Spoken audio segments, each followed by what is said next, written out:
Welcome to the Healthy Habits for Active Aging podcast with your hosts, physical therapists Dr. Michael Gorman and Dr. Lauren Bennett. This podcast will discuss a variety of health-related topics focused on educating the aging adult, allowing for an active lifestyle no matter the age. Don't forget to rate, subscribe, and share. Enjoy the show. Hello and welcome to Healthy Habits for Active Aging podcast. We are your hosts, Dr. Michael Gorman and Dr. Lauren Bennett. And we are physical therapists here in St. Louis, Missouri. And I'm really excited about today, Lauren. This podcast is one where we don't really have it scripted. We don't have a guest. It's just you and I talking. And today we're talking about what are our 5 top tips for healthy longevity. Mm-hmm. Yes. So we did not share our list before this podcast. We both came up with our own list. So I'm really curious to see what Dr. Gorman values versus what I value, and what maybe if we share some, what's higher on the list than the other. It's gonna be fun. And what I thought was kind of cool is as I was going through my lists, we've done many podcasts on these topics already, so I know that our podcast is on the right track. Yes, I found that as well. All right. And I think it's important as we go through our list, we each have our top 5, but we must also consider that genetics are always a part of everything of who we are. I mean, to a certain extent, we are who our parents were. To a certain extent, it doesn't mean we have to be exactly like them, but we do inherit their genes. But we both, Dr. Bennett and I, feel like there is definitely things you can do in your life that can help you not only to live for a long period of time, which is what we're all about, but to live healthy. No one wants to live for a long period of time if they're unhealthy, but to have a healthy lifestyle for years and years and years, we think is crucial. Right. Yes. All right. With that being said, number 5 way to have healthy longevity. So mine was common sense eating. Okay. Is avoiding processed foods. It's, having common sense. I don't think you have to go to extreme, but, you should look at the cultures of the world that live for a long period of time and see how they are doing. What are they eating that is allowing them to live for a long period of time? Over in Japan, over in the Mediterranean, what are those folks doing? And it looks to me like it's a lot of plant-based diet. Mm-hmm. So anyway, that was my 5th. How about yours, Dr. Bennett? Okay, my 5th was more of the personal mental health. So I did goal-oriented. So I find myself that I have to make goals, whether they're short-term or long-term, and then I keep myself self-disciplined that way, organized and efficient. So I think that just helps me stay on track and reduces my stress and just kind of overall anxiety. So mental health, yes, making and meeting goals. All right. Well, that kind of ties into my 4th. My 4th is to have passions, have hobbies in life. Setting goals is a part of that. I think that isolating ourselves it's not uncommon.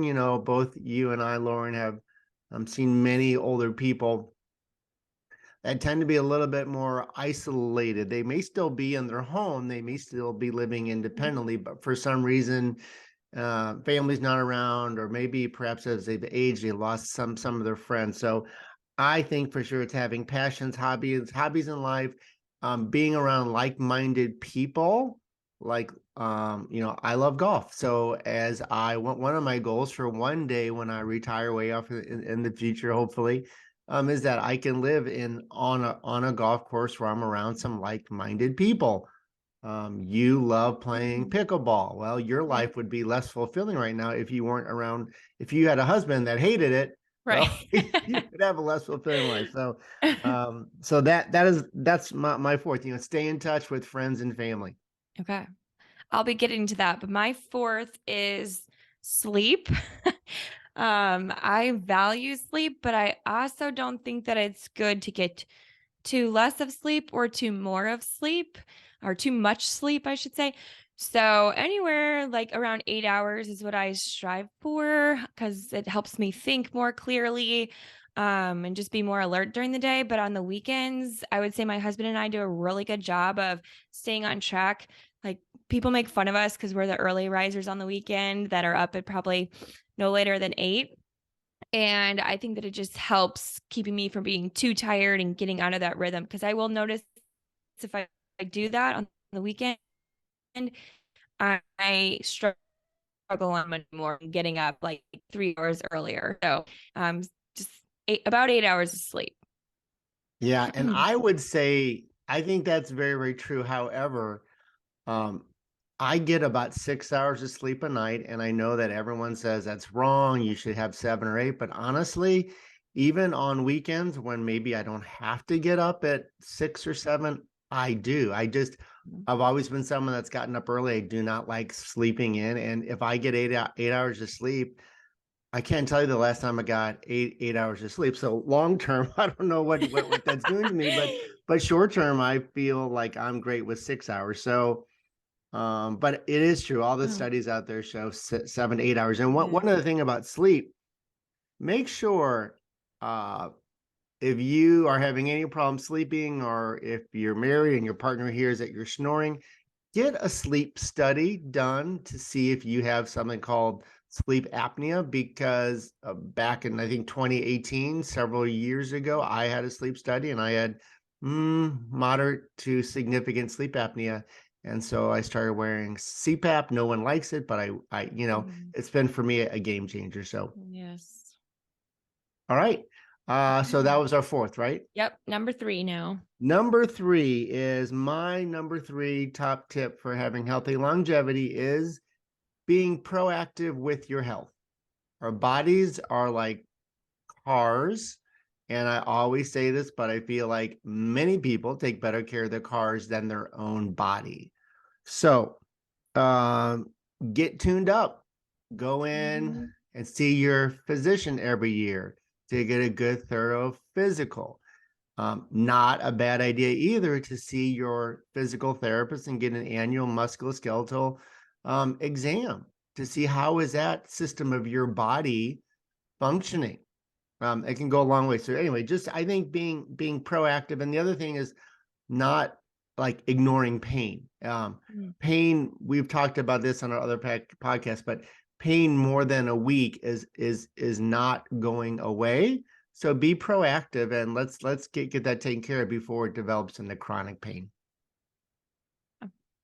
So number 3 on my list was just general happiness. And this kind of ties into the mental health and also what Mike was talking about earlier with the relationships. So for me, that's finding a hobby and then sharing common people that like to do that hobby. So if you've been following our podcast, for me, pickleball is a huge hobby of mine, a big stress relief, and something that I've met many, many, many people through. So that's what I value. Also, you can tie in relationships with my family. I'm very close to my family. And I think I read like in a book a while ago, 3 relationships is like the number that somebody could have for like good mental health, somebody to call, rely on. Just, it doesn't even have to be a lot of people, even if it's just 1 or 2, but I guess 3 is typically the number to have in your little social network to just make you feel generally happy. So hobbies and relationships for me is number 3. Awesome. Yeah. Well, in order for us to be happy and to continue our podcast, why don't we hear from our sponsor, iMove PT? So let's take a short little break. We'll be back in about 30 seconds. iMove PT is proud to be the sponsor for the Healthy Habits for Active Aging podcast. iMove PT is a mobile physical therapy company based out of St. Louis, Missouri, and expanding throughout the United States. We bring a unique one-on-one physical therapy experience to the privacy, safety, and convenience of our patient's home, office setting, or the location of their choice. For more information about iMove PT, please go to www.imovephysicaltherapy.com or feel free to email us at info@imovephysicaltherapy.com. Have a great day. All right, welcome back to the Healthy Habits for Active Aging podcast. Thank you to our host, iMove PT. Here we are going to continue on with our 5 tips to healthy longevity. And we ended here after 3. So we're going to start with number 2. Dr. Gorman, if you want to tell us what your number 2 is on the list. So my number 2 on the list is well-balanced fitness program 3 to 4 times a week. I don't think it's realistic to expect anyone to exercise every day of the week. Great if you can, but most times life will get in the way. And I think that exercise program should consist of flexibility work, balance training, aerobic cardiovascular exercise for heart and lungs, and for sure strength training. We've talked about this in our podcast that starting after the age of 30, every decade of life, we can lose between 3 to 7% of our body's muscle mass. And you may not think that's a big deal when you're in your 30s and 40s, but as you get older and you lose strength in those legs, guess what happens? Well, you're going to start to lose balance and you're going to start to have falls, and then it's a downward spiral. So to me, that is huge. And then the other thing is, along with the trying to have a well-balanced fitness program, is to take breaks in your day. Maybe it's just a minute of your day several times throughout your day where you take a posture and breathing break. I know that, Lauren, last podcast you did, it was all about diaphragmatic breathing. And so that was a great podcast that you and Dr. Camp did. But I think if everyone, especially if you're sitting at a desk all day, every hour, just think about it. Set a timer on your phone that is your minute to take a posture break and then work on your diaphragmatic breathing at the same time. So Dr. Gorman's kind of already talked about mine, but my number 2 is diet, just a diet rich in plants and vegetables and berries or fruits, antioxidants, and just to stay away from sugar and carcinogens and different types of meats. I know that there's like a whole nother podcast, and I think we've done one recently about diet. So please go back to that. But I think that directly correlates to how I'm feeling a lot of days and helps decrease your BMI. And with that, improves function and functional mobility. Yeah, for sure. So diet, yes. All right. Well, I think we're now at our number 1 tip for how to have healthy longevity, how to maybe live to 100 healthy, because there is a lot of people out there, they're doing it. I was just actually, I was down in Joplin the last couple days with my franchisee down in Joplin, Dr. Jimmy Wilson. And there was, we were talking about this, and he knows either in his family or friends or maybe patients he's treated, 4 or 5 people that are 95-ish and still living independently in their home. So that's what we would love everyone, and safe. They were independent and safe in their home. So anyway, Lauren, why don't you go ahead and give us your number 1 tip? Is probably the obvious of being a physical therapist, but it's exercise for me. I try to do the average amount of exercise a week, and it's like 150 minutes per week. But even that, you don't have to do that. So it could be 15 minutes a day.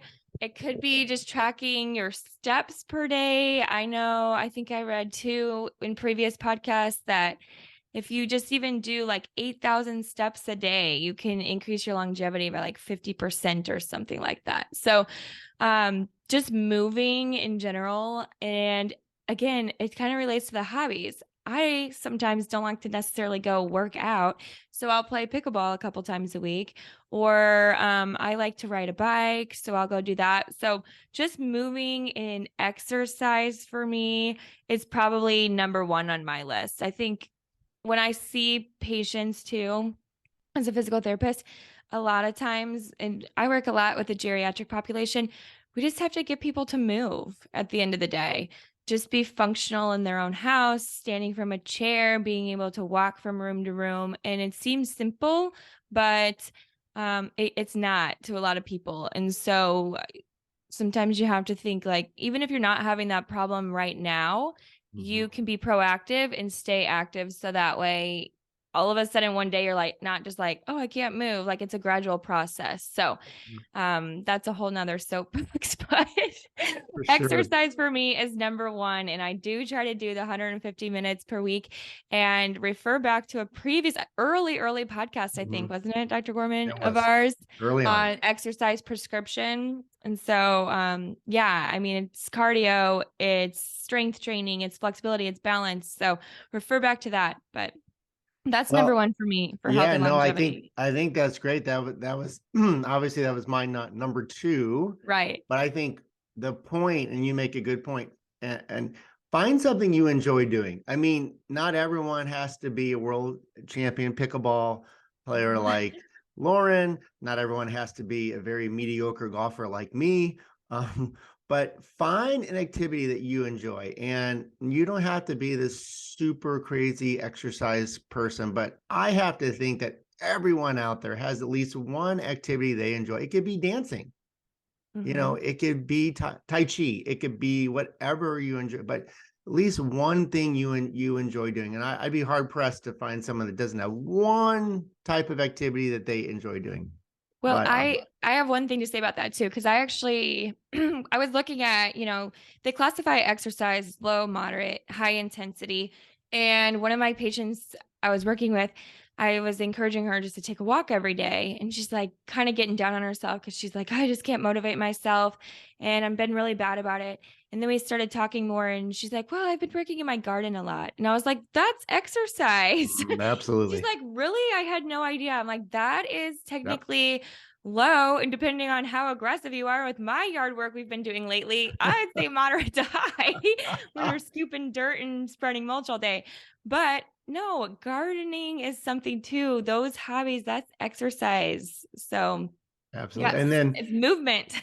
yes, but we have to make sure, if you live in a city like St. Louis, when you can't garden for 4 to 5 months out of the year, or 3 to 4 months out of the Right. year, you got to make sure that you start to do some other things. But yeah, just try to be active however you can, because there's 1,000,001 studies out there that show you the benefits of exercise for health and for longevity. It's yeah, for sure. Yes. Well, that was very good. So my number one top, I know you're Lauren, I know you're I'm waiting for itching. this. I Yes. know you probably couldn't sleep last night because you wanted to know what mine was. But mine is to limit stress to avoid excessive production of a steroid hormone called cortisol. Yes. So everything is super important, and working out and exercising and good diet is so important. Sleep, of course, as Dr. Bennett said, super important. Having hobbies in life. But if you do all those right, but you for some reason are this person that stresses out over everything, and Mhm. there may be a genetic component to that, I understand, but we have to limit stress in our life. Look, everyone is stressed. You can't you can't avoid it. Just going in your car and driving to work, or driving for us to go treat a patient, there's stressors you're always going to have. But when you have whatever your excessive stress is, it's going to lead to excessive production of cortisol. Excess amounts of cortisol in our body, we all have cortisol in our body. We have to have it. It's a good thing to have. But when it's excessive, that is what causes inflammation. And it Mhm. causes systemic inflammation, and it gives you gut problems, and it can give you rheumatoid arthritis. It can get it. There is so many negative things that stress is going to do to you. I'm not going to say stress causes cancer. That's way out of my scope, but I definitely have read studies where it shows that it can increase the spread of it. And so, it's been, of course, excessive anxiety, stress has been linked to depression, Mhm. heart disease. There's so many things. And if I could, we can't go back and change our life, but and I am not I am not a Bible scripture quoter at all, but there's one thing that I specifically recall, and I'm not quoting this just right, but the thing is uh, that it said was that not one of us can increase a minute of our life by worrying, worrying, especially about what's happened in the past. We can't add a minute to our life by worrying about either what happened in the past or what may be coming. I mean, how many times in our life, I know we're talking more about psychology here, but you can't separate the Important, yeah. brain from the body. Right. How many times in life have we worried about something that's coming, and it never happened? And so all that stress, all that worry, all that anxiety increased our level of cortisol, which, you know, is going to increase the level of systemic inflammation in your body. And, um, we work with people all day long that have had chronic or that are in chronic pain. And there's a component of chronic pain that, I see these people as people being people that worry about, we can't change what happened in the past. What happened in the past happened in the past. If you did something stupid, that's fine. You're a human being, but you have to learn from it and move forward. And then again, we can't worry about the future. We can plan for it. As Lauren said, setting goals, great, but we can't worry about it because it may not ever happen. I mean, we don't know what's going to happen tomorrow. So Right. for me, that is a big thing because there's so many negative effects of excessive stress, and that's my number one. So is your goal to just try to avoid worrying, or do you do things to decrease the stress, whether it's breathing or a hobby? Do you have anything in particular you lean towards? Um, I I think for me, yeah, I mean, I love being outside. I love being able to golf. That for me, even though I'm a very average to below average golfer, for me, it definitely helps with stress. Um, I like working. I think you need to know what you enjoy doing. Some people don't like work. I love working. I love creating things with work, and so I like getting up at 6 o'clock and working, and that's fine. But um, it is it's just knowing who you are and knowing that we can't change what's going to happen in the future. We have to plan for it. You always have to have a plan, just like with money. You should have a budget, so you can kind of start planning. But I know we're kind of getting off track here, but It's we, easy to with this. we all have stress. We're all going to worry about certain things, but I have met people that worry so excessively and try to do everything just perfect that no, there's not a single Right. person out there that's perfect. You're going to screw up. You're going to say the wrong thing, and that's part of being human. And change. And the other, I think, going along with this is that you have to accept change. No marriage stays the exact same. A marriage when you're just married is much different, I think, than when you've been married. I've been married to my wife Sharon for almost 8 years. It's still great, but it's things change, and that's okay. Things anyway. So I hope that helps. Did I answer your question or no? Yes. So, Well, no, but that's probably the most common thing that a lot of our listeners could relate to, I'm sure. So it's yeah. good advice. Yeah. So as there was a song, you probably don't know because I'm not sure you weren't alive at this point in time, but back in the 80s, there was a song by a guy by the name of Bobby, I think it was Bobby McFerrin. Bobby Farron, I think it's Bobby McFerrin. I was gonna play it, but I didn't have time to pull it up. But it's called "Don't Worry, Be Happy." It's like Oh, yeah. "Don't Worry, Be Happy," and that's I think everyone should go to YouTube and listen to that song because I think it's very, very true. We're all blessed. We're all blessed to be alive and to have a great life, and um, just and also I think one final thought for me is just enjoy what you have and don't always wish for what you don't have because the grass is not always greener on the other side. Very true. Wow. Very true. Yeah, wow. That's a good ending. I also am curious to our listeners.